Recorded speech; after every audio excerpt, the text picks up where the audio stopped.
দেখুন, আমরা বাংলাদেশের গুণীজন, বিশিষ্টজন, জেনারেশন সবাইকে এখানে সম্পৃক্ত করছি। এটা সম্পূর্ণভাবে বাংলাদেশের কালচার, সংস্কৃতি। এই সংস্কৃতির মধ্যে একটা আধুনিকত্ব আছে। এখানে যেমন বাউল গান, লালনের গান পরিবেশনা হবে, তেমনি আমাদের আধুনিক গান, পল্লীগীতি, দেশাত্মবোধক গানও আমরা সম্পৃক্ত করছি। এখানে সাংঘর্ষিক এমন কিছু নাই যেখানে আমাদের এই সমাজে কোনো বিভেদ তৈরি হতে পারে,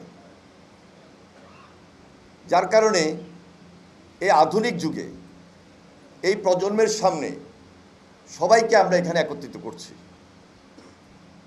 আর প্রত্যেকটা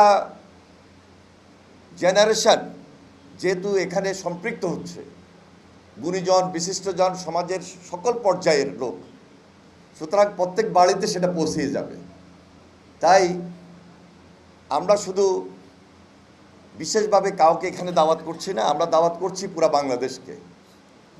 আমার মা বোনেরা, এই জেনারেশন, সুধীজন, বিশিষ্ট নাগরিক, সমাজের সকল স্তরের সকল ব্যক্তি আমন্ত্রিত থাকবেন এবং সবাইকে আসার জন্য সবার আগে বাংলাদেশ তাদেরকে আমন্ত্রণ জানাচ্ছে। যে প্রোগ্রামটি সবার আগে বাংলাদেশ থেকে হাতে নিয়েছি, সেটি আমরা ঈদের পর 11 এপ্রিল স্বাধীনতা কনসার্ট নামে একসঙ্গে 4টা ভেন্যুতে, ঢাকার মানিক মিয়া avenue, Chittagong M A Aziz stadium, বগুড়ায় আমরা 2টা ভেন্যু এখন পর্যন্ত চিন্তা করেছি। একটা হলো আলতাফুন্নেসা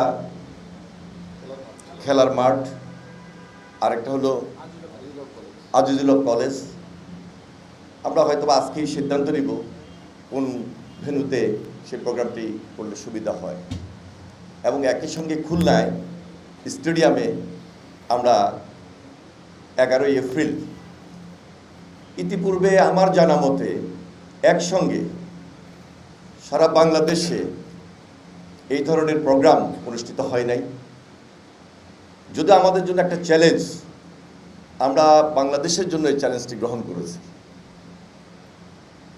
আমি সবার শুরুতেই মহান স্বাধীনতার ঘোষক শহীদ রাষ্ট্রপতি জিয়া রহমানের প্রতি গভীর শ্রদ্ধা নিবেদন করছি। আমরা সম্পূর্ণভাবে বাংলাদেশের গান, বাংলাদেশের কৃষ্টি, বাংলাদেশের সংস্কৃতি, এই আলোকেই আমাদের প্রোগ্রামটি আমরা সাজিয়েছি। এর আগেও আমরা বলেছি, আজকেও বলছি, যে বাংলাদেশের উপর যে একটা সাংস্কৃতিক আগ্রাসন, এই আগ্রাসনকে আমরা বারবার মোকাবেলা করছি এবং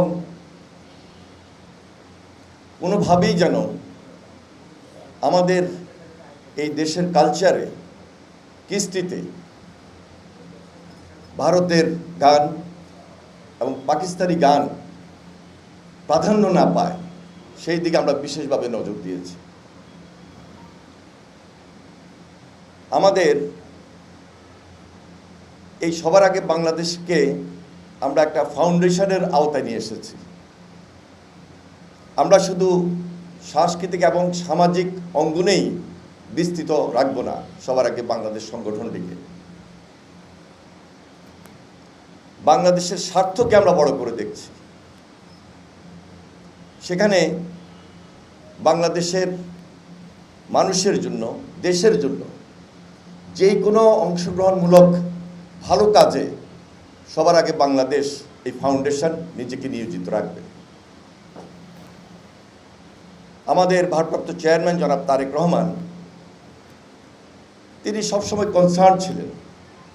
তার চিন্তা, তার চেতনা, তার পরামর্শ এবং তার দূরদর্শী চিন্তা থেকেই সবার আগে বাংলাদেশের আত্মপ্রকাশ আপনারা জানেন।